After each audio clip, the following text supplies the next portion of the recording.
Hi குட்டீஸ், welcome to Kavya ஸ்டேல். மு வரதராஜன் அவர்கள் எழுதிய அகல் விளக்கு, அத்தியாயம் 18. கதை கேட்கலாமா? மாலனும் நானும் மறுபடியும் ஒரே வகுப்பில் சேர்ந்து படிக்கத் தொடங்கினோம்.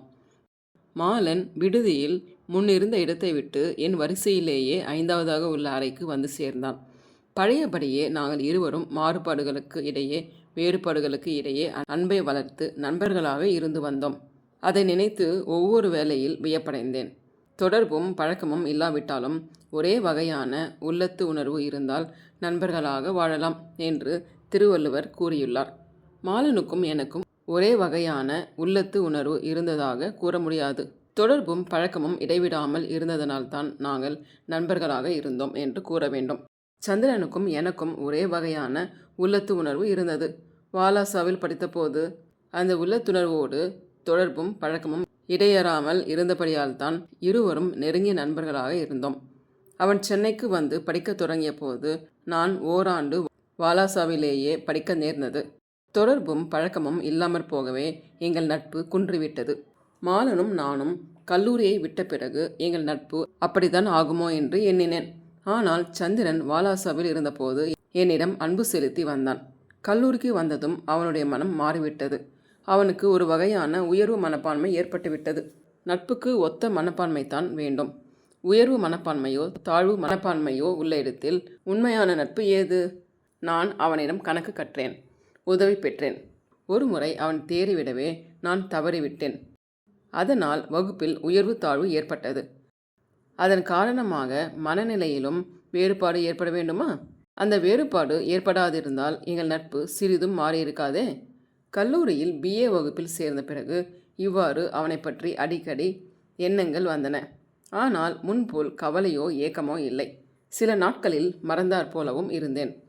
2 வாரங்கள் கழித்து ஒரு நாள் என்னுடைய அறையின் ஜன்னல் பக்கமாக பழைய மாணவர் ஒருவர் வந்து நின்றார்.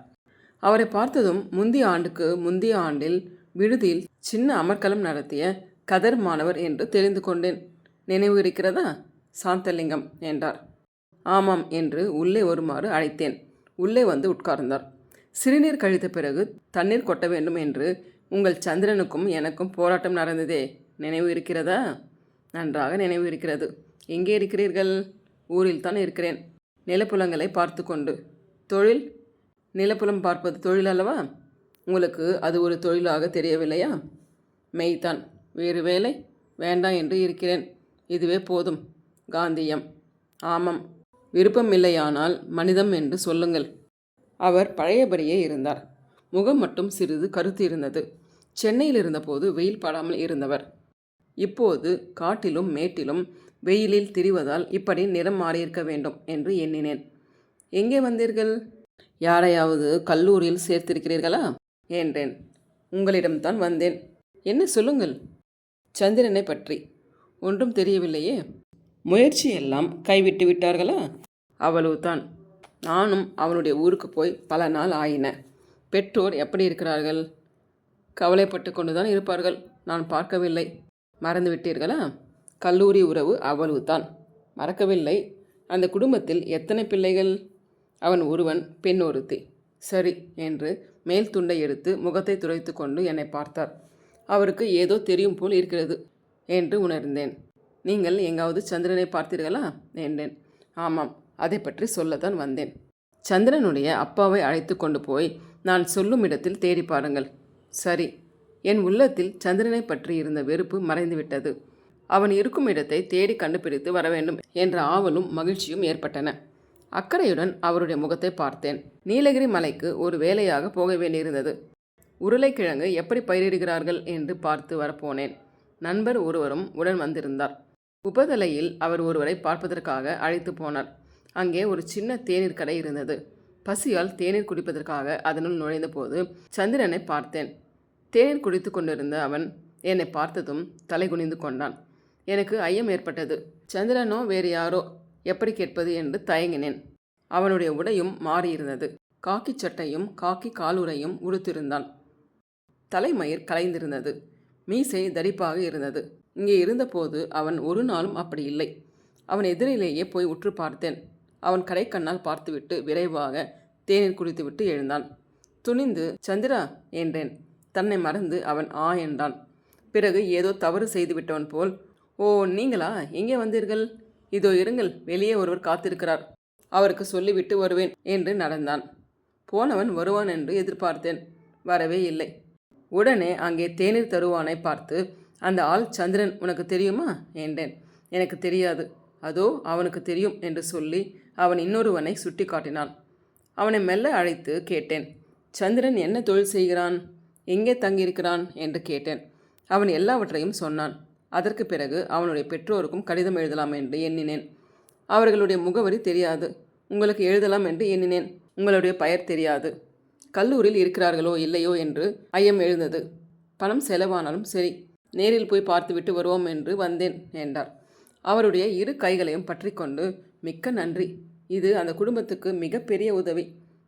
அவனுடைய அப்பா அம்மா கேள்விப்பட்டால் உடனே புறப்பட்டு வந்து விடுவார்கள். இப்போது தந்தி கொடுப்பேன் என்றேன். அவசரமே கூடாது. அவனோ ஒளிந்து வாழ்கிறான் என்று தெரிகிறது. இதனால் ஆற அமர முயற்சி செய்து தேடி பிடிக்க வேண்டும். இனிமேல் எங்கும் போக மாட்டான். அந்த கவலையே வேண்டாம். ஒரு குடும்பமாகவே இருக்கிறான். ஒரு பிணைப்பு இருக்கிறது. உடனே விட்டு போக அவனால் முடியாது. கடிதம் எழுதுங்கள் போதும் என்றார். குடும்பம், பிணைப்பு என்பவற்றை கேள்விப்பட்டவுடனே எனக்கு ஒரு வகை அருவருப்பு தோன்றியது. பழுத்த மாம்பழம் கிடைக்கிறதே என்று மகிழ்ந்து கை நீட்டிய போது கொஞ்சம் அழுகல் என்று சொல்ல கேட்டது போல் இருந்தது என் மனம். இருந்தாலும் பெற்றோருக்கு பிள்ளை கிடைப்பான் அல்லவா, அதுவே பெரிய மகிழ்ச்சியாகும் என்று எண்ணினேன். அங்கே யாரோடு வாழ்கிறான், விட்டு வருவானா என்றேன். எனக்கு சரியாக தெரியாது, சொல்ல கேட்டது தான். அந்த தேநீர் கடையில் இருந்தவன் சொன்னான். தேயிலை தோட்டத்தில் வேலை செய்பவள் ஒருத்தியாம். 30 வயது இருக்குமாம். குழந்தை ஒன்றும் இல்லையாம். அவளோடு அன்பாக வாழ்க்கை நடத்துகிறானாம். இவ்வாறு அவர் சொல்லி சிறிது நிறுத்தினார். பிறகு அன்பான வாழ்க்கையாக இருந்தால் அவளிடமிருந்து பிரிப்பது பாவமல்லவா என்று எண்ணினேன். அதனால் உங்களுக்கு சொல்லாமலே இருக்கலாம் என்று கருதினேன். மறுபடியும் வேறு ஒரு வகையில் இரக்கம் ஏற்பட்டது. அவளுடைய கணவன் ஒரு கொலை குற்றத்தில் அகப்பட்டு 10 ஆண்டுகள் சிறை தண்டனை பெற்று சிறையில் இருக்கிறானாம். அவன் சிறையிலிருந்து எப்படியோ வெளியே வந்து பார்ப்பானானால் முன்பின் எண்ணி பார்க்காமல் சந்திரனை கொன்றுவிட்டு மறுவேளை பார்ப்பான். அதை எண்ணியவுடனே எனக்கு எப்படியாவது சந்திரனை காப்பாற்ற வேண்டும் என்ற இரக்க உணர்ச்சி ஏற்பட்டது என்றார். ஐயோ, அப்படிப்பட்ட குடும்பத்திலா போய் அகப்பட்டு கொள்ள வேண்டும் என்று வருந்தினேன். என்னுள் சிறு நடுக்கம் உணர்ந்தேன். என்ன செய்வது? போன இடத்தில் ஒரு பெண்ணின் அன்பு கிடைத்தது. பிறகு என்ன விளையும் என்று எண்ணி பார்க்காமல் அந்த அன்பை ஏற்றுக்கொண்டான். நேர் வழியில் போகாமல் கொஞ்சம் திரும்பினால் இப்படித்தான். கல்லும் முள்ளும் காலை பொத்தும் என்றார். என்ன தொழில் செய்கிறான்? அதையும் கேட்டேன். தேயிலை தோட்டத்தில் முதலில் கூலி வேலைக்குத்தான் போனானாம். பிறகு அவனுக்கு ஆங்கில படிப்பு இருப்பதாக தெரிந்து கொண்டு கணக்கு பிள்ளை வேலை கொடுத்திருக்கிறார்களாம். அங்கேயே இருந்தாலும் முன்னுக்கு வரலாம். ஆனால் ஐயோ, அந்த ஆபத்தான வாழ்வில் இருக்கக்கூடாது. சிறையிலிருந்து கணவன் வெளியே வந்தால் தன் மனைவி மாறிவிட்டாள் என்பது தெரியாமல் சந்திரன் மேல் ஆத்திரம் கொண்டு ஏதாவது செய்து விடுவான். ஆமாம், சிறிது அமைதியாக இருந்து பெருமூச்சு விட்டார். உடனே உயர்ந்த பண்பாடு உள்ள படித்த குடும்பமாக இருந்தால் மனைவி மனம் மாறிவிட்டாள் என்று அறிந்ததும் பேசாமல் அமைதியோடு திரும்பி விடுவான். தாழ்ந்த குடும்பங்களில் இப்படிப்பட்ட நிகழ்ச்சி என்றால் உயிரை போக்குவது தவிர வேறு எதையும் எண்ண மாட்டார்கள். காரணம் அறியாமை, போலிமானம் என்றார். போய் தேடி அழைத்து வருவதே பெரிய தொல்லைத்தான் என்றேன். அப்படியல்ல, நீங்கள் வந்திருப்பது தெரியாதபடி போய் பிடிக்க வேண்டும். நேரில் போன பிறகு அதற்கு வேண்டிய வழிகள் தோன்றலாம் என்றார். அவருக்கு மனமாற நன்றி கூறி உணவு கூடத்துக்கு அழைத்து சென்று உண்ணுமாறு வேண்டினேன். உணவு முடிந்ததும் அவர் தம்முடைய முகவரியை தந்து நடந்தவற்றை தெரியப்படுத்துங்கள் என்று கேட்டுக்கொண்டு விடை பெற்றார். உடனே என் அறைக்கு வந்து கடிதம் எழுதினேன். 3ஆம் நாள் காலையே பெருங்காஞ்சியிலிருந்து சாமண்ணாவும் அந்த ஆசிரியரும் புறப்பட்டு விடுதிக்கு வந்தார்கள். சந்திரனுடைய புதிய குடும்ப வாழ்வு தவிர மற்ற எல்லாவற்றையும் எடுத்து சொன்னேன். இருவரும் பெரிதும் மகிழ்ச்சி அடைந்தார்கள். அன்று இரவே புறப்பட வேண்டும் என்றார்கள். நானும் உடன் வர வேண்டும் என்று கேட்டுக்கொண்டார்கள். இசைந்தேன். பிறகுதான் ஊரில் அத்தையை பற்றியும் சந்திரனுடைய தாயை பற்றியும் கேட்டேன். தாய் மகனை பற்றிய கவலையோடு உணவும் உறக்கமும் இல்லாமல் வருந்தி இறந்து விட்டதாக ஆசிரியர் சொன்னார். சாமண்ணாவின் கண்கள் கலங்கின. சந்திரன் கேள்விப்பட்டால் உண்மையாகவே வருந்துவானே என்றும், ஒருவன் தவறு காரணமாக பெரிய குடும்பமே துன்புற நேர்ந்ததே என்று கலங்கினேன்.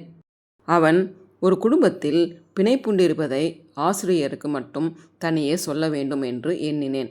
தக்க வாய்ப்பை எதிர்பார்த்திருந்தேன். ரயிலில் சென்றபோது சாமண்ணா அயர்ந்து உறங்கினார். அவர் குறட்டை விட்டு உறங்கிய நேரம் பார்த்து ஆசிரியரிடம் சொன்னேன். அவர் திடுக்கிட்டவர் போல் என்னை பார்த்து, ஐயோ, கொலைக்கார குடும்பத்திலா போய் அகப்பட்டு கொண்டான்? தக்க சமயத்தில் வந்து சொல்லிய அந்த நல்லவர் உயிர் பிச்சை அளித்த உதவி அல்லவா செய்திருக்கிறார் என்றார். சிறிது நேரம் கழித்து சந்திரன் இவ்வளவு பொல்லாதவனாக துணிச்சல் உடையவனாக மாறுவான் என்று நான் எதிர்பார்க்கவே இல்லை. வாலாசாவுக்கு அழைத்து போய் பள்ளிக்கூடத்தில் சேர்த்தபோது எப்படி இருந்தான் உனக்கு தெரியுமே. மருண்டு மருண்டு பார்த்தான். இவனுக்கு தைரியம் வர வேண்டுமே என்று கவலைப்பட்ட காலம் அது. அடுத்த ஆண்டில் ஒரு முறை ஊருக்கு வந்தபோது என்னிடம் தனியே வந்து என் உடம்பில் வலு இல்லாமல் போகிறது, ஒரு மருத்துவரிடம் சொல்லி நல்ல மருந்து வாங்கி கொடுங்கள் என்று கேட்டான். பார்ப்பதற்கு நல்லபடி இருக்கிறாயேப்பா, உனக்கு என்ன குறை சொல். ஆங்கில மருத்துவரிடம் போனாலும் அவர்கள் உடனே தெரிந்து கொள்ள மாட்டார்கள். நம் உடம்பில் உள்ள குறை இன்னது என்று நாமே தெளிவாக சொன்ன பிறகுதான் ஆராய்ந்து மருந்து கொடுப்பார்கள். இல்லையானால் ஒன்று கிடக்க ஒன்று செய்வார்கள். முதலில் உன் உடம்புக்கு என்ன என்று சொல் என்று கேட்டேன். உடம்பில் சத்து எல்லாம் வீணாகிறது என்றான். ஏன் அப்படி என்றேன். தூங்கும்போது என்றான். உடனே அவனுடைய குறையை தெரிந்து கொண்டேன். தூங்கும்போது இந்திரியம் வெளிப்பட்டு விடுவதை சொல்கிறாயா? மாதத்துக்கு எத்தனை முறை என்று விளக்கமாக கேட்டேன். 5-6 முறை என்றான். அது இயற்கை, அதை பற்றி கவலைப்படாதே என்று அவனுடைய தோலை பிடித்து குலுக்கி தைரியம் ஊட்டி அனுப்பினேன்.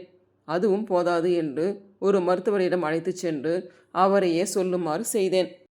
வாரம் ஒரு முறை ஆனால் கெடுதியே இல்லை என்றும் அவரே அவனுக்கு சொல்லி அனுப்பினார். அப்படி மனம் சோர்ந்து கலங்கிய அந்த சந்திரனா இப்போது இப்படிப்பட்ட வாழ்க்கை நடத்துகிறான்? எண்ணி பார்த்தால் நம்ப முடியவில்லையே என்றார். குறட்டை விட்டு உறங்கிக் கொண்டிருந்த சாமண்ணா அப்போது விழித்து பார்த்து, எது, என்ன நம்ப முடியவில்லை என்றார். ஒன்றுமில்லை, நீங்கள் தூங்குங்கள் என்றார் ஆசிரியர். தூக்கமாவது பாழாவது. அவள் போன நாள் முதல் நல்ல தூக்கமே இல்லை. குடும்ப பாரத்தை என்மேல் போட்டுவிட்டு சுகமாக போய் சேர்ந்து விட்டாள். கடவுளே கடவுளே என்றார். மறுபடியும் என் மனம் சந்திரனுடைய தாயை பற்றி நினைத்து வருந்தியது. அன்பான மனம் தான் செய்யாத ஒரு குற்றத்திற்காக தன் மகனுக்காக நொந்து நொந்து அழிந்ததே என்று வருந்தினேன். ரயில் மேட்டுப்பாளையத்தில் நின்றதும் இறங்கி பல்சக்கர வண்டியில் ஏறி உட்கார்ந்தோம். சிற்றுண்டி உண்டோம். ஆசிரியர் குடிக்க தண்ணீர் கேட்டார். தண்ணீர் குவளையை கையில் ஏந்தியதும் அதன் நிறத்தை பார்த்து தயங்கினார். என்ன இது, இப்படி கலங்களாக மண்ணாகி இருக்கிறதே, இதை எப்படி குடிப்பது என்றார். பக்கத்திலே இருந்த ஒருவர், குடியுங்கள், குடிக்கலாம், ஒன்றும் செய்யாது, இங்கே இப்படித்தான் என்றார். குடிக்க மனமில்லாமல் ஒரு விழுங்கு நீர் குடித்துவிட்டு நிறுத்தினார். காப்பியிலும் இந்த தண்ணீர் தான் கலந்திருக்குமோ? நீங்கள் எப்படி குடித்தீர்கள் என்று சாமண்ணாவை பார்த்து கேட்டார். என் வாழ்க்கையே ஒரே கலங்களாக இருக்கிறது, தண்ணீர் கலங்களாக இருந்தால் என்ன என்று சிறிது சிரித்தார். அந்த சிரிப்பில் பெருந்துன்பம் கலந்திருந்தது. பல்சக்கர வண்டி புறப்பட்டு மலையை நோக்கி ஏறியவுடன் புதிய புதிய காட்சிகள் கண்ணுக்கு விருந்தாக தோன்றின. நாங்கள் அந்த வழியில் அதற்கு முன் சென்றதில்லை. மலை மேல் ரயில் செல்வதே எங்களுக்கு ஒரு புதுமையாக இருந்தது. நீலகிரி மலையில் வளமான காட்சிகளும் புதுமையாக இருந்தன. அவற்றை நானும் ஆசிரியரும் ஆர்வத்தோடு கண்டு மகிழ்ந்தோம். ஆனால் சாமண்ணா எங்கள் மகிழ்ச்சியில் கலந்து கொள்ளவில்லை. அவர் முகத்தை பார்த்த போதெல்லாம் எங்கள் மகிழ்ச்சி குன்றியது. அந்த மலையின் வளத்தை கண்டு வியப்படைந்த போதெல்லாம் என்னை மீறி ஏதேனும் சொல்ல வாய் திறந்தேன். சாமண்ணாவின் துயரம் என் ஆர்வத்திற்கு தடையாக நிற்க சொல்வதை சுருங்க சொல்லி முடித்தேன். எத்தனையோ மலைகளை எங்கள் ஊர் பக்கம் கண்டிருக்கிறோம். ஆனால் மரம், செடி, கொடிகள் தழைத்து வளர்ந்த மலைகள், காடுகள், செழுந்தோங்கிய மலைகள், விண்ணை முட்டி நின்ற மலைகள், ஒன்றோடொன்று இணைந்து உயர்ந்து செல்லும் அழகை அதுவரையில் கண்டதில்லை. கண்ட இடமெல்லாம் வளப்பும் எங்களுக்கு புதுமையாக இருந்தது. பயிரிடாமல் அங்கங்கே சரிவுகளில் இயற்கையாகவே வளர்ந்துள்ள வாழை மரங்களை ஆசிரியர் காட்டினார். அப்போது மட்டுமே சாமண்ணா தலை நீட்டி எட்டி பார்த்தார். மலையின் இயற்கை வளம் ஒரு புறம் இருக்க, பல்சக்கர ரயில் வண்டி ஆடி அசைந்து மலை ஏறி செல்வது தனி இன்பமாக இருந்தது. அங்கங்கே மலை குடவுகளின் வழியாக வண்டி சென்றபோது சுற்றிலும் இருள் சூழ்ந்து கிடக்க சிறுவர்கள்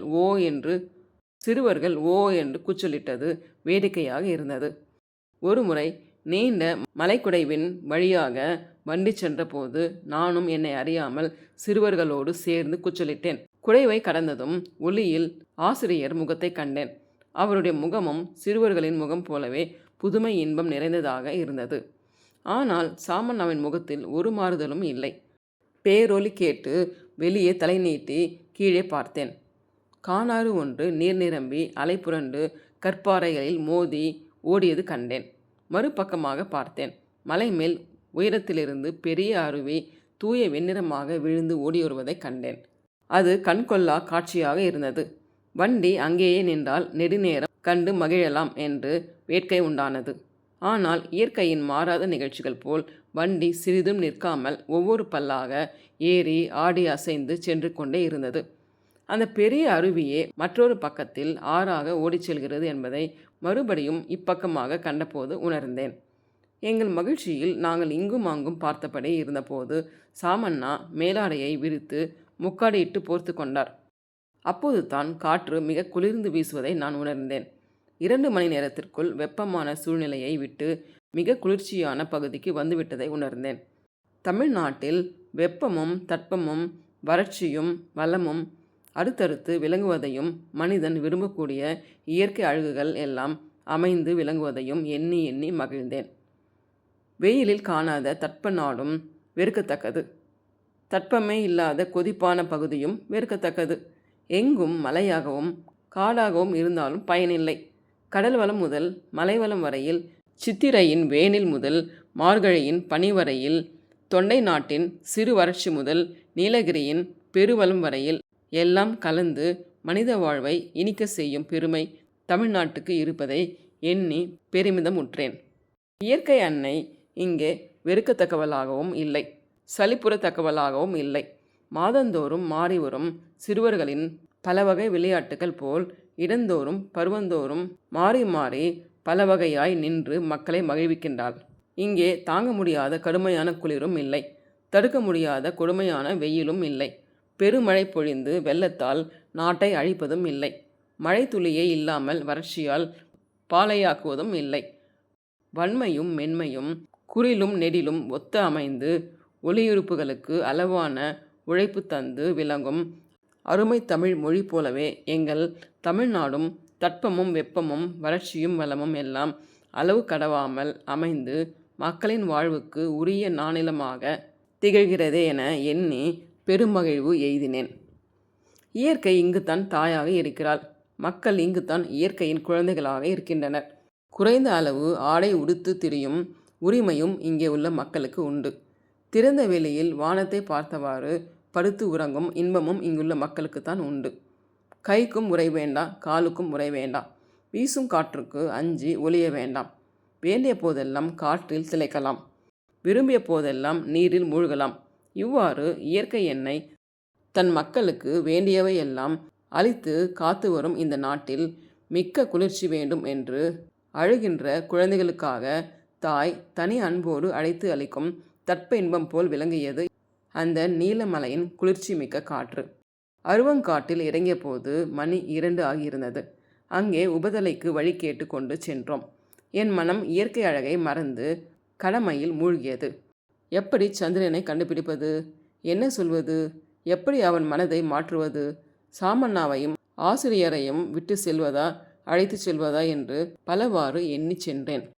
1 மைல் தூரம் சென்ற பிறகு வழியில் ஒருவரை பார்த்து உபதலை எது என்று கேட்டேன். அவர் ஒரு மலை சரிவையும் தோப்பையும் காட்டி அங்கே தெரிந்த ஓட்டுக்குறைகளையும் காட்டி அந்த ஊர்தான் என்றார். இன்னும் 1 மைல் நடக்க வேண்டியிருக்கும் என்று எண்ணிக்கொண்டே மேலும் நடந்தோம். ஊருக்கு வெளியே ஒரு தேநீர் கடை இருந்தது. சாந்தலிங்கம் சொன்னது இந்த கடையாகவே இருக்கும் என்று எண்ணி ஆசிரியரையும் சாமண்ணாவையும் வெளியே இருக்க செய்து நான் மட்டும் உள்ளே நுழைந்தேன். அங்கே இருந்த இளைஞன் ஒருவனை பார்த்து, இங்கே தேயிலை தோட்டத்தில் கனக பிள்ளையாக சந்திரன் என்று ஒருவன் ஆங்கிலம் படித்தவன் இருக்கிறானே தெரியுமா என்று கேட்டேன். தெரியாது என்று சொல்லிவிட்டு திரும்ப பாராமலே அவன் போனான். இன்னொருவரிடம் நெருங்கி மெல்ல கேட்டேன். இப்படி சொன்னால் கண்டுபிடிக்க முடியாது, இன்ன எஸ்டேட் என்று சொன்னால் வழி காட்டலாம், அங்கே போய் கேளுங்கள் என்றான். மற்றொருவனையும் கேட்டு பார்த்தோம், பயனில்லை. இன்னும் ஏதாவது ஒரு தேநீர் கடை இருக்கிறதா என்று வெளியே வந்து ஒருவரை கேட்டேன். இருக்கிறது, தேநீர் கடைக்கு ஒரு குறைச்சலும் இல்லை. அதோ அரைக்கல் தொலைவில் தெரிகிறதே, அதுவும் ஒரு தேநீர் கடைத்தான் என்று அதற்கு செல்லும் பாதையும் காட்டினார். அவ்வழியாக சென்றோம். அந்த வழியே நடந்து சென்று அவர் காட்டிய தேநீர் கடையை கண்டுபிடித்தோம். அங்கே தேநீர் தந்து கொண்டிருந்த ஆட்களை உற்று பார்த்தேன். இளைஞனாக இருந்த ஒருவனை அழைத்து சந்திரனை பற்றி கேட்டேன். நான் இங்கே வந்து 1 வாரம்தான் ஆச்சு. அதோ அவனை கேட்டு பாருங்கள் என்று அவன் வேறொருவனை காட்டினான். அவனிடம் நானே சென்று மெல்ல கேட்டேன். அவன் ஒன்றும் விடை கூறாமல், நீங்கள் யார், எந்த ஊர் என்று என்னையே திரும்ப கேட்டான். இவனிடம் செய்தி இருப்பதாக தெரிகிறது என்று எண்ணி உண்மையை சொன்னேன். சரி, உட்காருங்கள், கூட்டம் குறையட்டும், பிறகு சொல்வேன் என்றான். மறுபடியும் அவனே என்னிடம் வந்து, ஒருவேளை அவனே இப்போது இங்கே வந்தாலும் வரலாம். உங்களை இங்கே பார்த்தால் தப்பித்து கொண்டு போய்விடுவான். நீங்கள் இங்கே இருக்காமல் அதோ அங்கே அந்த பங்களாவின் சுற்றுச்சுவருக்கு பின்னே உட்கார்ந்திருங்கள். நானே அங்கு வந்து சொல்வேன் என்றான். ஆசிரியரும் சாமண்ணாவும் இதை கேட்டுக்கொண்டிருந்தார்கள். அவனுடைய பேச்சை கேட்டதும் சந்திரனை கண்டுபிடித்தது போன்ற மகிழ்ச்சி எங்களுக்கு ஏற்பட்டது. அவன் சொன்னவாறே அங்கே போய் உட்கார்ந்திருந்தோம். 1 மணி நேரம் கழித்து அவன் எங்களிடத்திற்கு வந்தான். சந்திரன் இன்றைக்கு வர நேரமாகுமாம். அந்த தோட்டத்திலிருந்து வந்த ஆளை கேட்டோம். அவன் இன்றைக்கு குன்னூருக்கு போயிருக்கிறானாம். போய் திரும்பி வரும்போது கடைக்கு வருவான். நான் அவனிடம் ஒன்றும் சொல்ல மாட்டேன். நீங்களும் நான் சொன்னதாக ஒன்றும் சொல்லக்கூடாது. இப்போது நேராக அந்த குடிசைக்கு போய் பின்பக்கத்தில் ஒரு ஆலமரம் இருக்கிறதே, அங்கே இருங்கள். அவனை பற்றி அங்கே யாரிடமும் ஒன்றும் கேட்க வேண்டாம். அவன் வந்த பிறகு அந்த வீட்டில் குரல் கேட்கும். அப்போது யாராவது ஒருவர் முன்னே போய் பேசுங்கள். அதற்கு மேல் உங்கள் திறமைப்படி நடக்கும். வாருங்கள், வழிகாட்டுகிறேன் என்று வெளியே அழைத்து வந்தான். வெளியே வந்ததும் ஆசிரியர் அவனை பார்த்து, ஊருக்கு வருவானா என்றார். நான் எப்படி சொல்வது? இப்போது என்னோடு நெருங்கி பழகுவதில்லை. முன்போல் இருந்தால் நானே சொல்ல முடியும். இப்போது சொன்னால் ஏற்றுக்கொள்ள மாட்டான் என்றான் அவன். என்னுடைய அனுபவம் போல் இருக்கிறதே என்றும், சந்திரனுடைய பழைய குணம் இன்னும் மாறவில்லை போல் இருக்கிறதே என்றும் எனக்குள் எண்ணிக்கொண்டேன். என்னை மட்டும் தனியே அழைத்து சென்று அவனுடைய அப்பாவிடம் சொல்லாதீர்கள். அந்த வீட்டுக்காரி நல்லவள் அல்ல. சந்திரனை நெடுங்காலம் வைத்து கொண்டிருக்க மாட்டாள். வேண்டாம் என்ற எண்ணம் வந்தபோது யாராவது ஒரு முரடனுக்கு சொல்லி கலகம் உண்டாக்கி அடிக்க சொல்வாள். அப்படித்தான் தன் கணவனுக்கு பகையாக சொல்லி கலகம் உண்டாக்கி ஒரு கொலையும் நடக்க செய்து அவனை சிறைக்கு அனுப்பிவிட்டாள். எனக்கும் அவளிடம் அனுபவம் உண்டு. எருமை போல் இருப்பாள், பொல்லாதவள். எப்படியாவது பொய் சொல்லியாவது சந்திரனை அழைத்து கொண்டு போய்விட்டால் நல்லது. இன்னும் கொஞ்ச காலத்தில் குடிக்க கற்றுக்கொண்டு அடியோடு கெட்டு போய் விடுவான் என்றான். என் மனதில் ஒரு குமுறல் ஏற்பட்டது. வரமாட்டேன் என்று பிடிவாதம் செய்தால் என்ன செய்வது என்றேன். அப்பாவை கண்ணீர் விட சொல்லுங்கள். அம்மா காய்ச்சலாக இருப்பதாக சொல்லுங்கள். அம்மா இந்த கவலையால் இறந்து விட்டார். ஐயோ, அப்படியா? அதை சொன்னால் எப்படிப்பட்டவனுக்கும் மனம் மாறிவிடுமே. எதையாவது சொல்லுங்கள். ஊருக்கு போய் மறுபடியும் திரும்பிவிடலாம் என்று சொல்லி அழைத்து செல்லுங்கள். பிறகு அங்கே போனால் மனம் மாறிவிடும். ஒரு கல்யாணம் செய்து கட்டு ஏற்படுத்தி விடுங்கள். அவனுக்கு என் வயது அல்லது 2 வயது கூடுதலாக இருக்கும். இருந்தாலும் நல்ல அனுபவம் உடையவன் போல் பேசினான். துண்டு மீசையும் லுங்கி வேட்டியும் உடையவனாக தேநீர் கடைக்கு தகுந்த தோற்றத்தோடு இருந்தான். அப்படி இருந்தும் நல்ல மனதோடு பேசினானே என்று மகிழ்ந்தேன். சிறிது தொலைவு எங்களோடு வந்ததும், அதோ தெரியுதே, அந்த வரிசையில் கிழக்கே இருந்த 3வது வீடு, பயமில்லாமல் போகலாம். அவன் வந்து கொஞ்ச நேரம் ஆன பிறகு போய் பாருங்கள். இதோடு நான் நிற்கிறேன் என்று சொல்லி என்னை பார்த்து கை நீட்டினான். உடனே குறிப்பு தெரிந்து கொண்டேன். என்ன செய்வது? வறுமையின் செய்கை என்று எண்ணிக்கொண்டே 1 ரூபாய் எடுத்து கொடுத்தேன். வேறு ஏதாவது உதவி வேண்டுமானால் வந்து சொல்லுங்கள். ஆனால் நான் சொன்னதாக மட்டும் தெரியக்கூடாது. தெரிந்தால் என் மேல் வருத்தப்படுவான் என்றான். அவன் சொன்னபடியே அந்த வீடுகளின் பக்கமாக சென்று பின்புறத்து வழியில் நடந்து அந்த ஆலமரத்தடியில் உட்கார்ந்தோம். போகும்போதே அந்த வீட்டை உற்று பார்த்தோம். வீடு பூட்டியிருந்தது. அங்கே யாரும் இல்லை. ஆலமரத்தின் அடியில் நாங்கள் உட்கார்ந்திருந்த போது எங்களை உற்று பார்த்தபடியே ஆண்களும் பெண்களுமாக சிலர் போனார்கள். எந்த ஊர் ஐயா என்று ஒருவர் கேட்டார். வெளியூர் என்றேன். குன்னூர் சந்தைக்காக இன்றைக்கு வந்திருப்பார்கள் என்று அவர்களுக்குள் ஒருத்தி சொல்லி கொண்டு போனாள். 1/4 மணி நேரம் கழித்து 12-13 வயது உள்ள சிறுவன் ஒருவன் அந்த பக்கமாக வந்தான். அவன் எங்களை நெருங்கி வந்து, யாரை பார்க்க வந்திருக்கிறீர்கள் என்றான். சும்மா வந்திருக்கிறோம் என்றார் ஆசிரியர். கணக்கு பிள்ளையை பார்க்கவா என்றான் அவன். கணக்கு பிள்ளை யார் என்றேன். அதோ அந்த 3வது வீட்டில் இருக்கிறார் என்றான். அவனுக்கு வேறு ஏதாவது பேச்சு கொடுக்காமல் விட்டால் எங்களை புலன் விசாரிப்பான் என்று எண்ணி, இன்றைக்கு குன்னூரில் சந்தை அல்லவா, நீ போகவில்லையா என்றேன். அம்மா அப்பா போகிறார்கள், எனக்கு என்ன வேலை என்றான். பிறகு என்ன படிக்கிறாய், வயது என்ன எந்த ஊர்? உடன் பிறந்தவர்கள் எத்தனை பேர்? முதலான கேள்விகளை கேட்டு கொண்டிருந்தேன். அவன் எழுந்து போவதாக தெரியவில்லை. திடீரென்று அந்த பக்கமாக வந்து கொண்டிருந்த ஒருத்தியை காட்டி, அதோ அந்த அம்மா கணக்கு பிள்ளை வீட்டில்தான் இருக்கிறாள், கேட்டால் சொல்வாள் என்று எழுந்தான். இது என்ன வம்பாய் போயிற்றே என்று அவனை தடுத்து, நாங்கள் அதற்காக வரவில்லை, பக்கத்து ஊருக்கு ஒருவர் போனார், அவர் வரும் வரைக்கும் இங்கே காத்திருப்போம் என்றேன். அப்போதும் அவன் போகவில்லை. அப்படியா என்று மறுபடியும் எங்களோடு உட்கார்ந்தான். அந்த அம்மா யார் என்றேன். அவளுடைய வீட்டுக்காரன் இப்போது இங்கே இல்லை. ஒரு கொலை செய்துவிட்டு 10 வருஷம் சிறையில் கிடக்கின்றான். இதற்கு மேல் அவனை பேசவிட்டால் தொல்லையாய் போய்விடும் என்று அஞ்சினேன். ஆயினும் யாரை கொலை செய்துவிட்டான் என்று கேட்டேன். அந்த அம்மா நெருங்கி வந்தபோது கவனித்தேன். கட்டான முரட்டு உடலோடு தேநீர் கடையில் இருந்தவன் சொன்ன பொருத்தங்களோடு இருந்ததை கவனித்தேன். இப்படிப்பட்டவளை நாடும் அளவிற்கு சந்திரனுடைய மனம் கெட்டுவிட்டதே என்று வருந்தினேன். அவனோடு கூடவே இருந்தான் ஒருத்தன். தோட்டத்தில் வேலை செய்து வந்தவன்தான். ஒரு நாள் இரவில் குடித்துவிட்டு இதே ஆலமரத்தடியில்தான் இருவரும் சண்டை போட்டு கொண்டார்கள். குடிவெறியில் அறிவு இல்லாமல் வெட்டி போட்டு விட்டான் என்றான் அந்த பையன். அவனை பற்றி ஏதாவது கேட்கலாம் என்று விரும்பினேன். சாமண்ணா இருப்பதால் அவருக்கு கூடிய வரையில் உண்மை தெரியாமல் இருக்கட்டும் என்று எண்ணி தடுத்து கொண்டேன். நல்ல காலமாக அப்போது வேறொரு பையன் வரவே அவன் சொல்லாமலே எழுந்து போய் அவனோடு சேர்ந்து அவனுடைய தோள்மேல் கை போட்டு கொண்டு நகர்ந்தான். எனக்கு பசி இருந்தது. ஆசிரியரிடம் சொன்னேன். தேநீர் கடைக்காவது போய் ஏதாவது சாப்பிட்டு விட்டு வரலாமா என்று கேட்டேன்.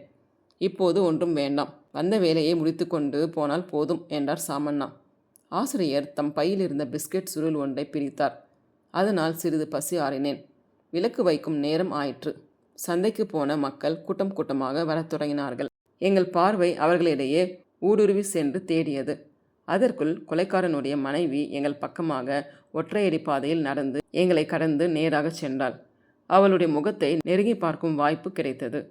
அவளுடைய பண்புகள் எப்படி இருந்த போதிலும் அடர்ந்த புருவங்களிலும் அகன்ற கூரிய விழிகளிலும் ஒரு தனி அழகு இருக்க கண்டேன்.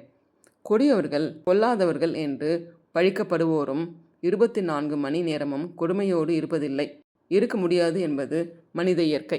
அவர்களின் உள்ளத்திலும் ஈரம் உண்டு, குழைவு உண்டு. அப்படி குழைந்த நெஞ்சோடு அவள் பழகிய நேரத்தில் சந்திரன் தன் உள்ளத்தை பறிகொடுத்திருப்பான் என்று எண்ணினேன். இவ்வாறு எண்ணிக்கொண்டிருந்த போது அவள் மறுபடியும் அந்த பக்கம் வந்தாள். அப்போது அவளுடன் ஒரு சிறிய பெண்ணும் வந்தாள். என் கண் அல்லவா, போய் வாமா, மாமா சந்தையிலிருந்து வந்ததும் உனக்கு முறுக்கும் பொறிக்கடலையும் தருவேன், போய் நான் சொன்னேன் என்று வாங்கி வா, பொழுது போய்விட்டது, சீக்கிரம் வா என்று அந்த பெண்ணை வேண்டிக் கொண்டே சென்றாள். நான் எதிர்பார்த்த குழைவும் இனிமையும் நயமும் அவளுடைய அந்த பேச்சில் இருந்ததை கண்டேன். சந்திரன் பிடிவாதம் செய்தால் அவன் அவளை தன்னோடு அழைத்து கொண்டே ஊருக்கு வந்துவிட்டாலும் நல்லது தான் என்று என் மனம் எண்ணியது. அவள் சென்றவுடன் நான் மெல்ல எழுந்து தொலைவில் ஒரு பக்கமாக நின்று நடப்பது என்ன என்று பார்த்தேன். அந்த 3ஆம் வீட்டை திறந்து ஒரு பையும் காசும் கொடுத்து அந்த பெண்ணை கடைக்கு அனுப்பியதை கண்டேன்.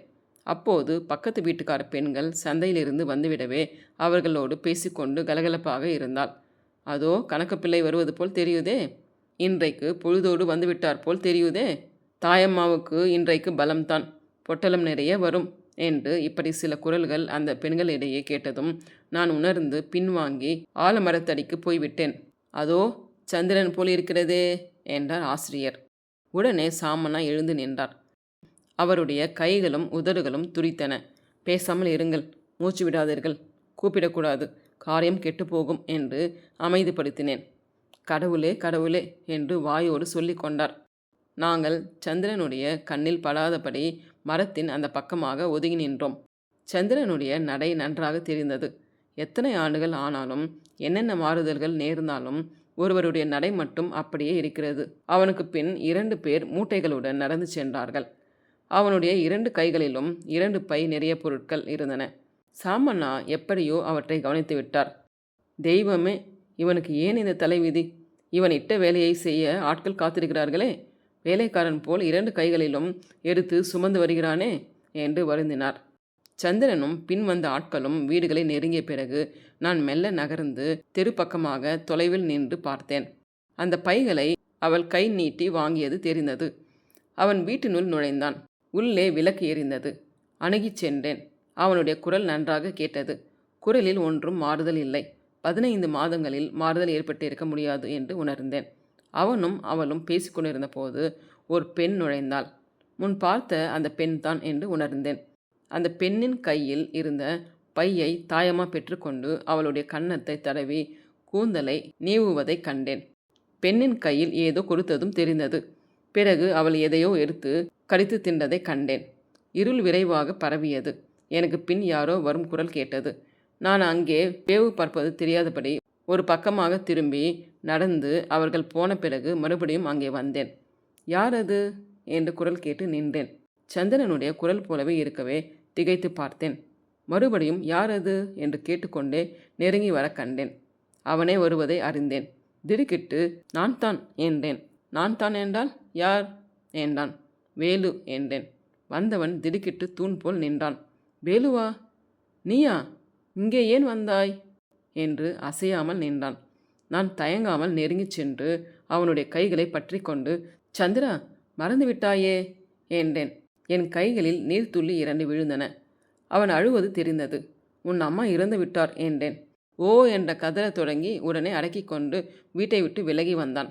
விம்மினான், குமுறினான். சந்திரா என்றேன். அம்மா இல்லையா? போய்விட்டார்களா? ஐயோ, அம்மா நினைவு அடிக்கடி வந்ததே, நான் பார்க்கவே முடியாதா என்று விம்மி அழுதான். அப்பா வந்திருக்கிறார் என்று சொல்ல வாயெடுத்து உடனே அடக்கி கொண்டேன். எப்போது இறந்து போனார்கள் என்றான். 1 மாதம் ஆச்சு. ஐயோ, என் மனம் என்னவோ போல் இருக்கிறதே என்று கலங்கினான். சிறிது நேரத்தில் முற்றிலும் மாறியவனாய், நீ ஏன் இங்கே வந்தாய்? உனக்கு எப்படி தெரியும்? உன்னோடு யாராவது வந்திருக்கிறார்களா என்று படபடப்பாக கேட்டான். பொறு, சொல்கிறேன், அவசரப்படாதே.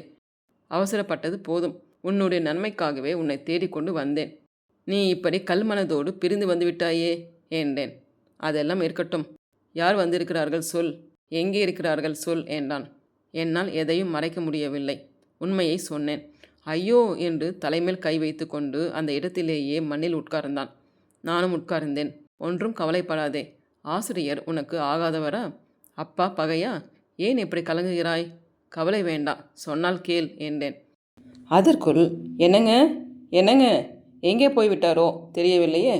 இப்படித்தான் சொல்லாமலே எங்கேயாவது போய்விடுவார் என்று தாயம்மாவின் குரல் கேட்டது. இருள் பரவியதால் நாங்கள் நின்றது தெரியவில்லை. பக்கத்து வீட்டு அம்மா, யார் அவரா என்றாள். ஆமாம், கணக்கு பிள்ளைத்தான் வந்தார்.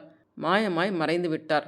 என்ன அவசரமோ தெரியவில்லை என்று தாயம்மா எங்கள் பக்கமாக பார்த்தாள். சந்திரன் என் கையை பற்றி கொண்டு ஒரு மரத்தின் பக்கமாக சென்றான். அவனுடைய கருத்தை நான் உணர்ந்து கொண்டேன். எனக்கு ஒன்றும் செய்தி தெரியாது என்று அவன் எண்ணிக்கொண்டான். நானும் அவள் யார் என்று தெரியாதது போல் இருந்தேன். நான் இந்த வீட்டில்தான் தங்கி சாப்பிடுகிறேன். தெரிந்தவன் ஒருவன் வீடு. அவன் இந்த தேயிலை தோட்டத்தில் வேலை செய்கிறான். இங்கே உங்களுக்கு இடம் இல்லை. அப்பாவையும் ஆசிரியரையும் நீயே போய் அழைத்து கொண்டு வா. ஒரு தேநீர் கடை தெரிந்த கடை இருக்கிறது. அங்கே போய் பேசுவோம். அதற்குள் நானும் அந்த வீட்டாரிடம் சொல்லிவிட்டு வருவேன் என்றான். எனக்கு என்ன செய்வது என்று தெரியவில்லை. அவனை விட்டு சென்றால் எங்காவது ஓடிவிடுவானோ என்று அஞ்சினேன். எப்படி நம்புவது? கேட்கவும் முடியவில்லை. தயங்கி தயங்கி நின்றேன். இங்கே உள்ளவர்களுக்கு ஒன்றும் தெரியக்கூடாது. தெரிந்தால் வீணாக ஆரவாரமாய் போய்விடும். அதற்காக சொல்கிறேன். 2 அடி எடுத்து வைத்து மறுபடியும் நின்றேன். எங்காவது ஓடிவிடுவேன் என்று எண்ணுகிறாயோ? இங்கேயே இருப்பேன். போய் அழைத்து வந்துவிடு. என் மானத்தை காப்பாற்று வேலு என்றான். அவனுடைய குரல் நம்பலாம் போல் இருந்தது. நான் ஆலமரத்தை நோக்கி நடந்தேன். அங்கே வேறு யாரோ அவர்களோடு பேசிக்கொண்டிருந்தது கேட்டது. நான் நெருங்கியதும், பார்த்தாயா, இதோ வந்துவிட்டார். இவருக்காகத்தான் இங்கே காத்திருந்தோம். போகிறோம் என்று சொல்லி ஆசிரியர் அந்த புதியவரை அனுப்பினார். அந்த ஆள் என்னை உற்று பார்த்து நகர்ந்தார். அவர்கள் இருவரையும் அழைத்து கொண்டு அந்த மரத்து பக்கம் சென்றேன். அங்கே சந்திரன் இல்லை. என் மனம் திடுக்கிட்டது. வீட்டிற்கு சென்றானோ என்று அங்கே பார்த்தேன். அவன் வீட்டிலிருந்து வெளியே வந்தது கண்டேன். அவன் பின் தொடர்ந்து வந்து நின்றதும் கண்டேன். மனம் தேறியது. ஏதோ அவசர வேலை என்று பொய் சொல்லிவிட்டு வருகிறான் என்று தெரிந்து கொண்டேன். மேல் துண்டால் வாயை பொத்தி கொண்டு விம்மினான். சந்திரா, சந்திரா என்று சாமண்ணாவும் விம்மினார். ஆசிரியர் அவனுடைய இடக்கையை பற்றி கொண்டு தேற்றினார். சந்திரன் ஒன்றும் பேசாமல் முன்னே நடந்தான். நானும் சாமண்ணாவும் பின்னே வர ஆசிரியர் அவனுடன் நடந்தார். வழியில் அவன் விம்மி அழுதானே தவிர வாய் திறந்து பேசவில்லை. எதிரில் யாரேனும் வந்தபோதெல்லாம் அந்த விம்மலையும் அடக்கி கொண்டு நடந்தான். பழைய தேநீர் கடைக்குத்தான் எங்களை அழைத்துச் சென்றான். விளக்கொலியில் பார்த்தபோது அவனுடைய கண்கள் சிவந்திருந்தன. இங்கே இருங்கள், இதோ வருகிறேன் என்று சொல்லி உள்ளே நுழைந்தான். எங்களுக்கு வழிகாட்டிய அந்த இளைஞனிடம் சிறிது நேரம் ஏதோ பேசிக்கொண்டிருந்தான். பிறகு இருவரும் எங்களை நோக்கி வந்தார்கள். இவர்களுக்கு எங்காவது இடம் கொடு, இரவு உன்னோடு இருக்கட்டும், ஓட்டலுக்கு அழைத்து கொண்டு போய் சாப்பிட்டு வருவோம். நீ எங்கேயாவது போய்விடாதே, இங்கேயே இரு, வந்துவிடுவேன் என்று அவனிடம் சொல்லிவிட்டு வேறொரு இடத்துக்கு எங்களை அழைத்துச் சென்றான். அங்கே மட்டமான உணவு கிடைத்தது. வேறு வழி இல்லை என்று மூவரும் உண்டோம். அங்கிருந்து தேநீர் கடையை நோக்கி வந்தபோது ஆசிரியர் சந்திரனை பார்த்து, நாளைக்கு ஊருக்கு போகலாம் வா என்றார். இனிமேல் நான் ஏன் வரணும், அம்மாவும் இல்லையே என்றான் அவன். சாமண்ணா கனிவான குரலில், சந்திரா, என்னை சாகடிக்காதே, பேசாமல் புறப்பட்டு வாப்பா. அத்தை உன் ஏக்கமாகவே இருக்கிறாள், உன் தங்கை இருக்கிறாள், இப்படி சொல்லாமல் விட்டுவிட்டு வந்தாயே. நாங்கள் என்ன பாவம் செய்தோம்? உன்னை ஏதாவது கண்டித்தோமா? வெறுத்து ஒரு சொல் சொன்னோமா? ஊரில் கேட்கிறவர்களுக்கு பதில் சொல்ல முடியவில்லையப்பா. இங்கே ஏன் இப்படி திக்கற்றவன் போல் திரியணும் என்றார். சந்திரன் மறுமொழி கூறவில்லை. சாமண்ணாவையும் ஆசிரியரையும் முன்னே போக செய்துவிட்டு நான் சந்திரனோடு தனியே பேச முயன்றேன். எவ்வளவு முயன்றாலும் சந்திரனுக்கு அறிவுரை கூறுவதற்கு எனக்கு தயக்கமாக இருந்தது. உண்மையாகவே எனக்கு தாழ்வு மனப்பான்மை இருந்தது என்பதை அப்போது உணர்ந்தேன். அன்று சந்திரன் என்னை புறக்கணிக்கவில்லை, இகழ்ந்து நடக்கவில்லை. ஆனாலும் அவனோடு ஒத்த மனப்பான்மையோடு நட்புரிமையோடு அறிவுரை கூற என்னால் முடியவில்லை. என்னென்னவோ எண்ணிக்கொண்டு வந்தேன். எண்ணியதை எல்லாம் விட்டு நாளைக்கே புறப்பட்டு போகலாம், அப்பா மிகவும் நொந்து போயிருக்கார் என்றேன். இனிமேல் அங்கே வந்து வாழ்க்கை நடத்த எனக்கு மனமே இல்லை என்றான். உனக்கு யாராவது தீங்கு செய்தார்களா? யாராவது பகையா? உன்னை அன்போடு வரவேற்க எல்லோரும் காத்திருக்கும் இடத்துக்கு வந்தால் என்ன? நான் செய்த குற்றம்தான். குற்றம் செய்வது இயற்கை, திருந்துவதில் தவறு என்ன? என்னை விட நீ எவ்வளவு வல்லவன். உன் வாழ்க்கை நல்லபடி இருக்கும், புறப்பட்டு வா. நாளைக்கு சொல்வேன், அப்படி ஒத்தி வைக்காதே. உன் கணக்கு முதலியவைகளை எல்லாம் காலையில் ஒப்படைத்துவிட்டு புறப்படு. ஐயோ, நான் வேலையை விட்டு ஊருக்கு வருவது தெரிந்தால் இங்கே ஒரே ஆரவாரம் ஆகிவிடும். இவ்வளவும் அவன் வழியை பார்த்தோ வானத்தை பார்த்தோ சொன்னானே தவிர என்னுடைய முகத்தை பார்த்து சொல்லவில்லை. தப்பித்தவறி அவன் என் முகத்தை பார்த்தால் அப்போது என்னால் நேராக பார்க்க முடியவில்லை. நான் பார்வையை மாற்றிக்கொண்டேன். ஏதோ ஒன்று எங்கள் இருவருடைய உள்ளங்களுக்கும் இடையே குறுக்கே இருந்ததை உணர்ந்தேன். அப்படியானால் ஒன்று செய், அவசரமாக ஊருக்கு போய் வர வேண்டும் என்று 3-4 நாள் விடுமுறை கேட்டு புறப்படு. அங்கே வந்த பிறகு கடிதம் எழுதி போட்டு நின்று விடலாம், பார்க்கலாம். அதை அவன் சொன்னபோது பழைய புறக்கணிப்பின் தன்மை இருந்தது. அதற்கு மேல் என்னால் பேச முடியவில்லை. தேநீர் கடையும் வந்துவிட்டது. அந்த இளைஞன் எதிரே இருந்தான். நீங்கள் இங்கே இருங்கள், நான் அந்த வீட்டு வரைக்கும் போய் வந்து விடுவேன் என்று என்னை பார்க்காமல் நகர்ந்தான். நானும் வாய் திறக்கவில்லை. ஆசிரியரும் பேசாமல் இருந்தார். சாமண்ணா மட்டும் சந்திரா என்றார். காலையில் வருவேன் அப்பா என்று திரும்பி பார்க்காமல் நடந்தான். அதே நேரத்தில் அவனுடைய நெஞ்சில் ஒரு வகை முரட்டுத்தன்மை இருந்தது என்பதை அவனுடைய சொல்லாலும் பார்வையாலும் உணர்ந்தேன். மேலும் வற்புறுத்தி ஏதாவது சொன்னால் பயன்படாமல் போகும் என்று பேசாமல் இருந்தேன். அந்த கடைக்கார இளைஞனும் அதுதான் சரி, மெல்லத்தான் திருப்பணம் என்றான். அன்று இரவெல்லாம் சாமண்ணாவின் மனக்கலக்கத்திற்கு மருந்து கொடுப்பதே பெருந்துன்பமாக இருந்தது. பையனை தனியாக விட்டுவிட்டோம். உயிருக்கு ஏதாவது தேடிக்கொண்டால் என் கதி என்ன என்று எழுந்து எழுந்து அலறினார். ஒரு பக்கம் நீலகிரியின் குளிர் எங்களை வாட்டியது, மற்றொரு பக்கம் அவருடைய துயரம் வாட்டியது. கடைக்கார இளைஞன் சிறிது நேரம் எங்களோடு விழித்திருந்து பிறகு தன்னை மறந்து குரட்டை விட்டு தூங்கினான். விடியற் காலையில் அவன் விழித்து கொண்டதும் என்னிடம் நம்பிக்கையோடு சொன்னான், அவர் ஒரு மாதிரியானவர், பொழுது விடியட்டும் பாருங்கள், அவரே வந்து புறப்படுங்கள் என்று சொன்னாலும் சொல்வார் என்றான். நீ கொஞ்சம் சொல்லக்கூடாதா என்றேன். ஐயோ, சொல்லக்கூடாது. முன்கோபக்காரர், பேசாமல் இருந்து விடுவது நல்லது. நான் தான் முதலிலேயே சொன்னேனே, நான் உங்களுக்கு சொல்லி அனுப்பியதே தெரியக்கூடாது என்றான். திக்கு இல்லாமல் வந்து சேர்ந்த வெளியூரிலும் சந்திரன் இப்படி மற்றவர்களை அடக்கி வைத்திருக்கிறானே. ஒத்த உரிமை கொடுத்து பழகாமல் இப்படி உயர்வு மனப்பான்மையோடு முன்கோபத்தோடு பழகுவதாலேயே இவன் இடறி இடறி கெடுகிறான் என்று எனக்கு தோன்றியது.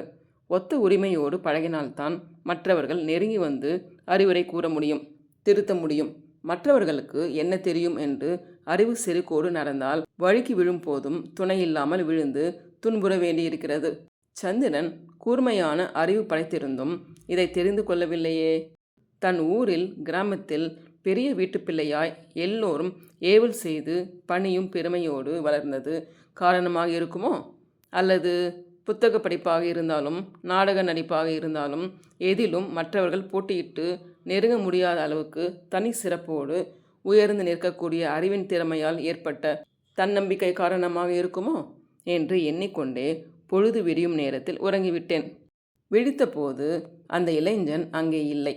தேநீரும் சிறு சிற்றுண்டியும் செய்து கொண்டிருந்தான். ஆசிரியரும் சாமண்ணாவும் பல் துலக்கி கொண்டிருந்தார்கள்.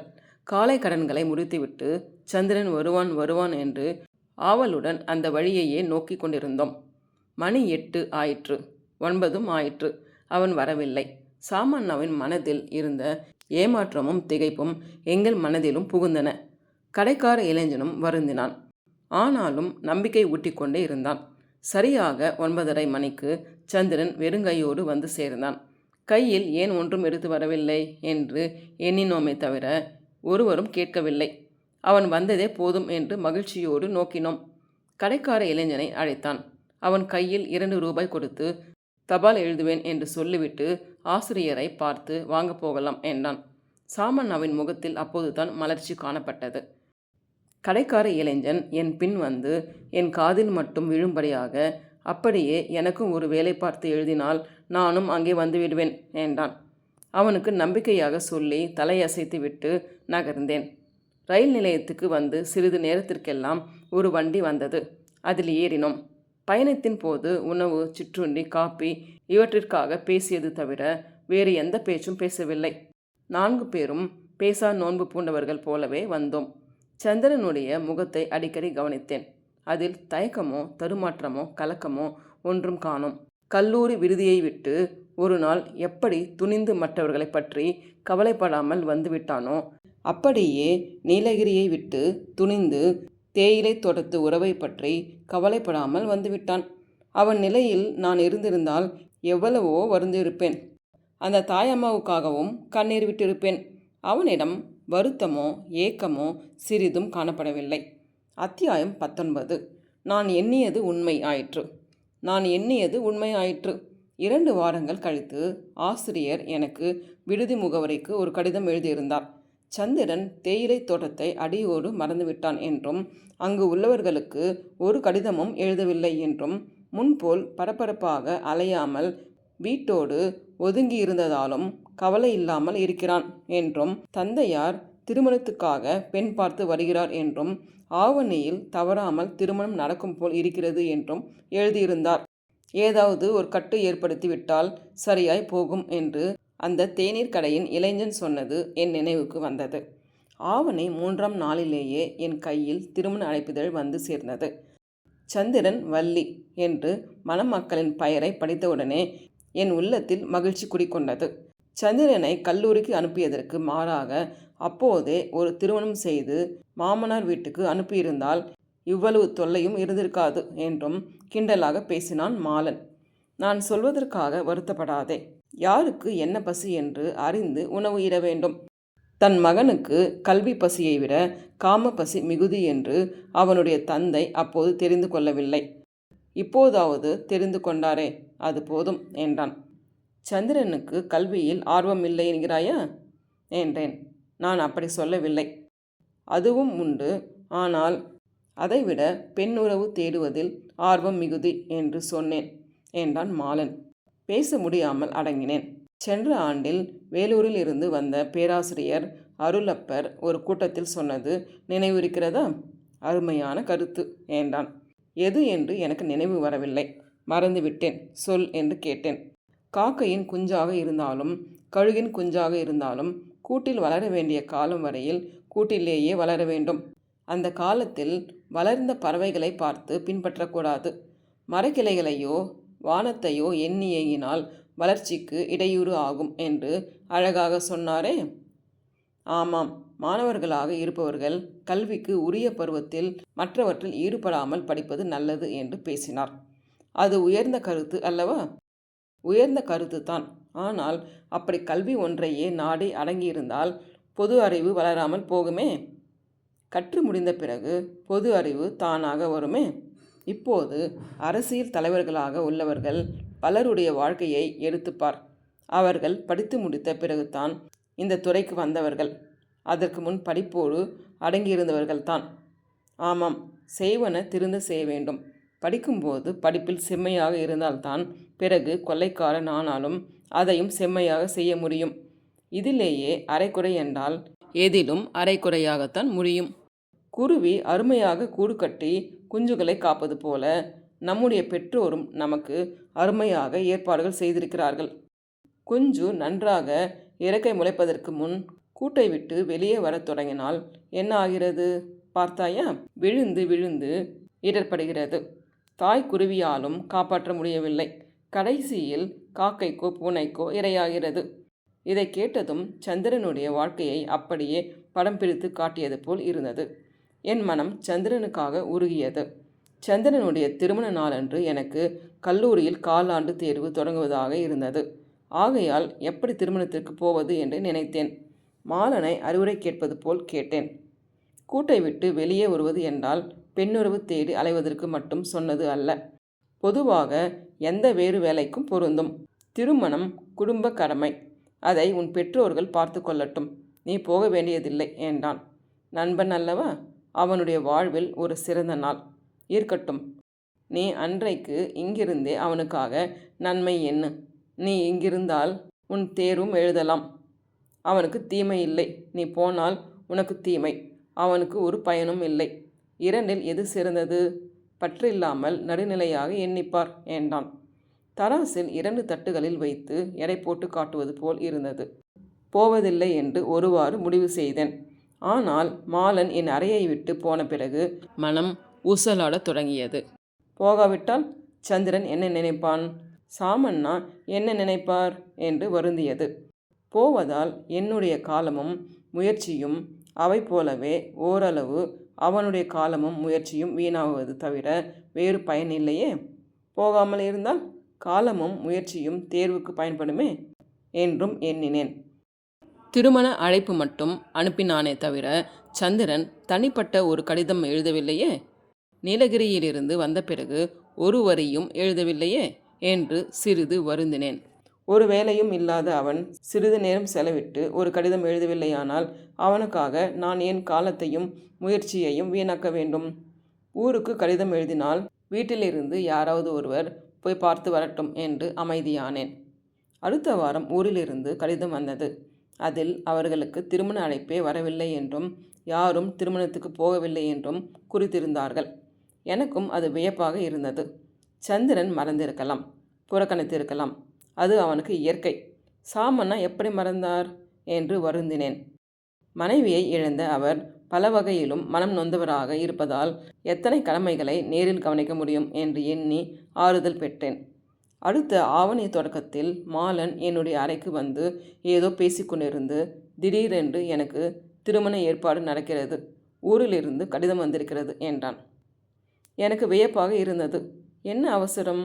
இன்னும் 6 மாதம் பொறுத்தால் BA தேர்வு எழுதி முடித்து விடலாமே. அதற்குள் ஏன்? கூட்டில் வளர வேண்டிய காலத்திற்கு முன்பே வெளியே தலை நீட்டலாமா என்றேன். என்னுடைய குத்தலை உணர்ந்து கொண்ட மாலன், இது குஞ்சு தானாகவே வெளியே போய் கெடுவது அல்ல. தாய்க்குருவி பொறுப்போடு பார்த்து கொண்டு தன் குஞ்சை வெளியே அழைத்து போவது இது என்றான். எப்படியும் கெடுதல் தானே. ரெக்கை நன்றாக முளைத்து வர வேண்டிய பருவம் அல்லவா? முதல் கடிதத்திற்கு வேண்டா என்று தான் எழுதினேன். ஆனால் எங்கள் குடும்பத்துக்காக பழக்கமான ஜோதிடர் இந்த ஆவணியில் முகூர்த்தம் பொருத்தம் இருப்பதாகவும் குரு தசை பலமாக இருப்பதாகவும் இன்னும் 4 வாரத்தில் திருமணம் கூடிவிடும் என்றும் தெற்கு திசையில் அல்லது தென்மேற்கு திசையில் பெண் வீடு அமையும் என்றும் ராசிநாதனை எடுத்து பார்த்தால் அப்படி தெரிகிறது என்றும் சொல்லியிருக்கிறாராம் என்றான். எனக்கு தோன்றிய சிரிப்பை அடக்கி கொண்டே, இன்னும் என்ன எழுதியிருக்கிறார்கள் என்றேன். ஒரு நல்ல குடும்பத்தில் பெண் பார்த்திருக்கிறார்களாம். கொஞ்சம் தென்மேற்கே உள்ள ஊராம். லக்னாதிபதி அந்த இடத்தில்தான் பலமாக பார்க்கிறானாம். பெண்ணுக்கு மாங்கல்ய பாக்கியம் இருக்கிறதாம். ஆனால் கேதுவின் பார்வை 8இல் இருப்பதால் இல்வாழ்க்கையில் கொஞ்சம் கசப்பும் இருக்குமாம். நாகபூசை செய்தால் சரியாகிவிடுமாம் என்றான். என்னால் முன்போல் சிரிப்பை அடக்க முடியவில்லை. சிரித்து விட்டேன். நீ இப்போது இப்படித்தான் சிரிப்பாய். உனக்கு ஒரு காலம் வரும், அப்போது நம்புவாய். அதற்கு ஒரு கிரகம் வந்து அமையும் என்றான். நீயே முக்கால் ஜோதிடனாக இருக்கிறாயே, என்று சொல்லி சிரித்தேன். என் தகப்பனாருக்கு நன்றாக தெரியும். அவருக்கு சில நாட்களில் சளி பிடிக்கும். உடனே கிரகப்பலன் பார்ப்பார்.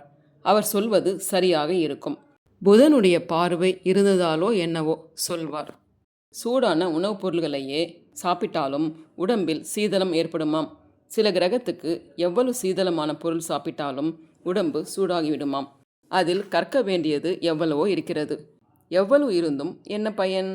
ரெக்கை நன்றாக வளர்வதற்கு முன்னமே குஞ்சு கூட்டை விட்டு வெளியே வரப்போகிறதே.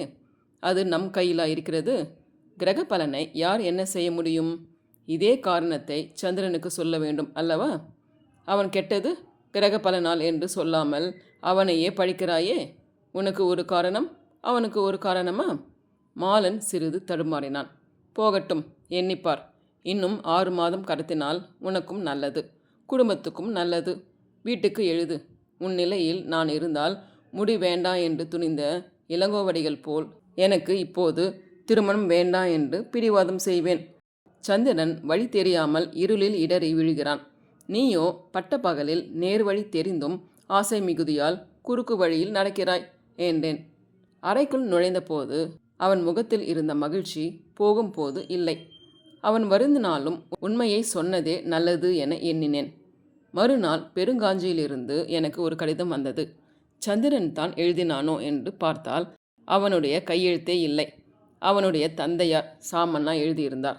பிள்ளை வீட்டார் வந்து கற்பகத்தை கேட்பதாகவும், பிள்ளை எங்கள் கல்லூரியில் படிப்பதால் குணம் முதலியவை அறிந்து தெரிவிக்கும்படியாகவும் எழுதியிருந்தார். என் மனம் திகைப்பு அடைந்தது. அடுத்த வரியில் பிள்ளை BA படிப்பதாகவும் பெயர் மாலன் என்பதாகவும் குறித்திருந்ததை படித்தவுடன் என் அறிவும் மனமும் நிலை கொள்ளாமல் புரண்டன. நான் கனவிலும் கருதாத தீமை நெருங்கிவிட்டது போலவும் யாரோ மறைந்திருந்து என்னை வதைப்பது போலவும் உணர்ந்தேன். மாலன் மேல் எனக்கு வெறுப்பு தோன்றியது. அடுத்த நொடியில் கற்பகத்தின் மேல் சினம் எழுந்தது. சந்திரனை நன்றி கெட்டவன் என்று நொந்தேன். வெறுப்பும் சினமும் மாறி துயரமும் கண்ணீரும் ஆயின. அறைக்குள் இருக்கவும் மனம் கொள்ளவில்லை. அறையை விட்டு வெளியே செல்லவும் முடியவில்லை. மனம் படாத பாடுபட்டது. கடிதத்தை கிழித்து எறியலாம் என்று எடுத்தேன். கொஞ்சம் பொறுமையுடன் முற்றிலும் படித்து முடிக்க முயன்றேன். திருமணத்தை பற்றி இப்போது எண்ணியிருக்க மாட்டேன். ஆனால் என்ன செய்வது? என் அக்கா சந்திரனுடைய அத்தையும் எங்களை விட்டு பிரிந்து விட்டார். உலகத்தில் நான் தனியாக நிற்கிறேன். என் ஆவியும் எந்த நிமிஷத்தில் பிரியுமோ அறியேன். சந்திரனுடைய போக்கும் செயலும் எனக்கு வாழ்க்கையில் வெறுப்பையே உண்டாக்கிவிட்டன. ஆகவே நானும் கண்ணை மூடிக்கொள்வதற்கு முன்னே அந்த ஒரு பெண்ணுக்கு செய்ய வேண்டியதை செய்துவிட்டால் சிவனே என்று மூச்சை விட்டு விடுவேன் என்று கடைசி பகுதியை படித்ததும் மனம் கலங்கினேன். நல்ல பண்பும் உண்மை அன்பும் உடைய அந்த அத்தையின் வாழ்வும் முடிந்துவிட்டதா என்று வருந்தினேன். சிறிது நேரத்தில் என்னை பிரித்து குலுக்கிய அந்த பேய் விட்டு நீங்கியது. என் நிலைமை எனக்கே விளங்கியது. மாலன் மேல் ஒரு குற்றமும் சொல்ல முடியாது. என் மனம் கற்பகத்தை விரும்புவது அவனுக்கு எப்படி தெரியும்? தான் மணக்கப் போகும் பெண் அந்த கற்பகம்தான் என்பதும் அவனுக்கு தெரியாது. அவன் முழு பொறுப்பையும் கிரக பலனிடத்தில் ஒப்படைத்து விட்டிருக்கும் போது அவனை குறை கூறி பயன் என்ன? கற்பகத்தின் மேலும் சினம் கொள்வதில் பயனில்லை. அவளை கேட்டு இந்த ஏற்பாடு செய்ததாக சொல்ல முடியாது. பெண்ணை கேட்ட பிறகு திருமணம் பேச்சை பேசுவது என்ற நாகரிக நிலை இன்னும் பெரும்பாலான குடும்பங்களில் வரவில்லையே. சந்திரன் தான் என்ன செய்வான்? அவன் குடிகாரனுடைய மனநிலையில் இருக்கிறான். குடிகாரனுக்கு தன் வழியே தெரியாத போது பிறருக்கு எப்படி வழிகாட்ட முடியும்? நான் இதுவரையில் என் விருப்பத்தை ஒருவரிடமும் புலப்படுத்தவில்லையே. இனிமேலாவது புலப்படுத்த முடியுமா? அது மாலனுக்கும் குறுக்கே நிற்கும் முயற்சியாக இருக்கிறதே. அன்று வகுப்புக்கு போகவில்லை. கல்லூரிக்கு போகும் நேரத்தில் மாலன் வந்து அழைத்தான். நீ முன்னே போ, நான் சிறிது நேரம் கழித்து வருவேன் என்று சொல்லி அவனை அனுப்பிவிட்டேன். எங்கேனும் ஒரு பூங்காவுக்கு சென்று ஒரு மரத்தடியில் உட்கார்ந்து அழலாம் என்று எழுந்தேன். சென்னை நகரில் திருவிக்கா பூங்காவுக்கு சென்று ஒரு மூலையில் உட்கார்ந்தேன். திரும்ப திரும்ப முன்போலவே வெறுப்பும் சினமும் குழப்பமும் ஆறுதலும் மாறி மாறி வந்தன. என்னுடைய கலக்கம் எனக்கே பைத்தியக்கார தன்மையாக புலப்பட்டது. மாலையில் கடற்கரைக்கு சென்றேன். நெடுந்தொலைவில் யாரும் நெருங்காத இடத்தில் ஒரு மூலையில் தனியே உட்கார்ந்தேன். சோர்ந்து படுத்தேன். கிழவனும் கிழவியுமாய் இருவர் அந்த பக்கமாக வந்தார்கள். இவர்கள் ஏன் இங்கே வந்து தொலைய வேண்டும் என்று வெறுப்போடு எண்ணினேன். வந்தவர்கள் இருவரும் ஒரு புறம் உட்கார்ந்து பழைய குடும்ப கதையை பேசத் தொடங்கினார்கள். இன்னும் இன்னும் யாராவது வந்து சேர்ந்தால் அப்புறம் எழுந்து போகலாம், அதுவரையில் இங்கேயே இருக்கலாம் என்று படுத்திருந்தேன். பேசிக்கொண்டிருந்த கிழவன் ஒரு கனைப்பு கனைத்தது. சே, சுத்த பைத்தியங்கள்! எவ்வளவு பெரிய உலகம்! எத்தனை பிள்ளைகள், எத்தனை பெண்கள் பிறந்தபடியே இறக்கிறார்கள். இவனுக்கு என்று ஒரு பெண் கிடைக்க மாட்டானா என்றான். கிழவி உடனே, இந்த உலகத்தில் பெண் பஞ்சமும் இல்லை, ஆண் பஞ்சமும் இல்லை என்றாள். எழுந்து உட்கார்ந்தேன். கன்னத்தில் அரைந்து என்னை நோக்கியே சொன்ன சொற்கள் போல் இருந்தன. இமாவதியின் திருமண அழைப்பு வந்த அன்று சந்திரன் பட்ட துயரம் நினைவுக்கு வந்தது. அன்று அவனுக்கு எவ்வளவு அறிவுரை சொன்ன நான் இன்று அவனைப் போலவே கலங்குகிறேனே என்று எண்ணி பார்த்தேன். எந்த துன்பமும் அவரவர்களுக்கு வந்து பட்டால்தான் தெரிகிறது. ஆனால் சந்திரன் முயற்சி செய்தான். கிட்டாததற்கு ஏங்கி அழிந்தான். நான் முயற்சியே செய்யவில்லை. கிட்டக்கூடியதற்கும் முயற்சி செய்ய திறன் இல்லாமல் வாடுகின்றேன். சந்திரன் அளவு கடந்து எதிர்பார்த்து அல்லலுற்றான். நான் அளவோடு எதிர்பார்த்ததற்கும் தயங்கி தோல்வியுறுகிறேன். நல்ல உலகம் இது. வாதம் குறைந்தால் பித்தம், பித்தம் இறைந்தால் ஸ்லேத்துமம் என்று நோயாளிகள் துன்பப்படுவது போலவே உள்ளது. மனநோயிலும் மிகுந்தாலும் குறைந்தாலும் ஒவ்வொரு வகை துன்பம் ஏற்படுகிறதே. காதல் முயற்சியில் இறங்கினால் ஒரு வகை ஏமாற்றம், இறங்காமலே இருந்தால் இன்னொரு வகை ஏமாற்றம். ஆனால் சந்திரன் துடுப்புகளை எரிந்துவிட்டு மரக்கலக்கத்தையும் உடைத்துவிட்டு கடலில் குதித்தான். நான் துடுப்புகளை ஏந்தியபடியே மரக்கலக்கத்தில் நின்றபடியே வீசும் புயலின் கொடுமையை பார்த்து கலங்கி நிற்கிறேன். இவ்வாறு பற்பல எண்ணிக்கொண்டிருந்து விடுதிக்கு திரும்பினேன். அன்று இரவு நல்ல உறக்கமும் இல்லை. சாமண்ணாவுக்கு கடிதம் எழுதுவதா இல்லையா? என்ன எழுதுவது? மாலனுக்காக விட்டு கொடுத்து கற்பகத்தை மறந்து விடுவதா? மாலனை பற்றி கவலைப்படாமல் கற்பகத்தை பெற முயற்சி செய்வதா? அப்படியானால் குருவி குஞ்சு ரெக்கை வளர்வதற்கு முன்னமே கூட்டை விட்டு வெளியே வந்த கதையாகுமோ என்று வேறு வகை எண்ணங்களில் சிக்குண்டு தடுமாறினேன். விடியற் காலையில் அயர்ந்து உறங்கிவிட்டேன். பொழுது விரிந்ததும் யாரோ எழுப்பும் குரல் கேட்டு ஜன்னல் வழியாக பார்த்தேன். மாலன் நின்று கொண்டிருந்தான். நேற்றெல்லாம் காணோம். இரவு நேரம் கழித்து வந்தாய். முன்னேரத்திலேயே படிக்காமல் விளக்கணைத்து தூங்கிவிட்டாய். என்ன காரணம்? உனக்கும் ஏதாவது காதல் நோய் முற்றுவிட்டதா? சந்திரனைப் போல் என்றான். சந்திரன் தான் உன் மைத்துனன் ஆகப் போகிறானே என்று வாய் தவறி சொல்லிவிட்டேன். பிறகு வருந்தினேன். என்ன உளறுகிறாய்?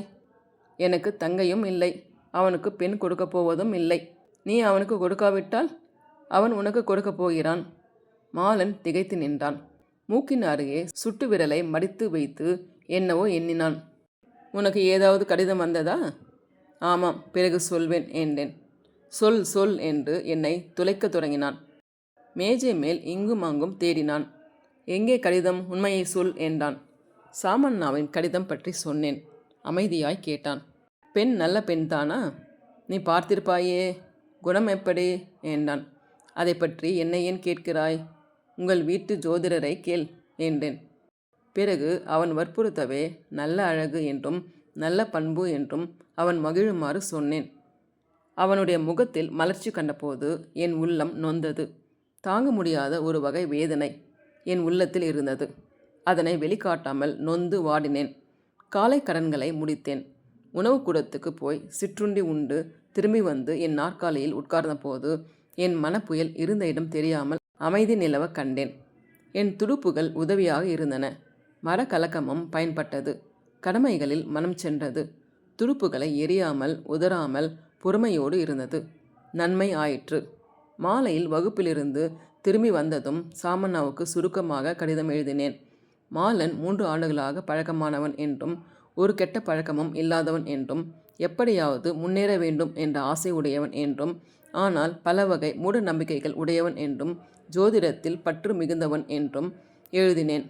கடிதம் எழுதி முடித்த பிறகு ஊசலாடி கொண்டிருந்த மனம் துணிந்து ஒரு நிலையில் நின்றது. அத்தியாயம் 20.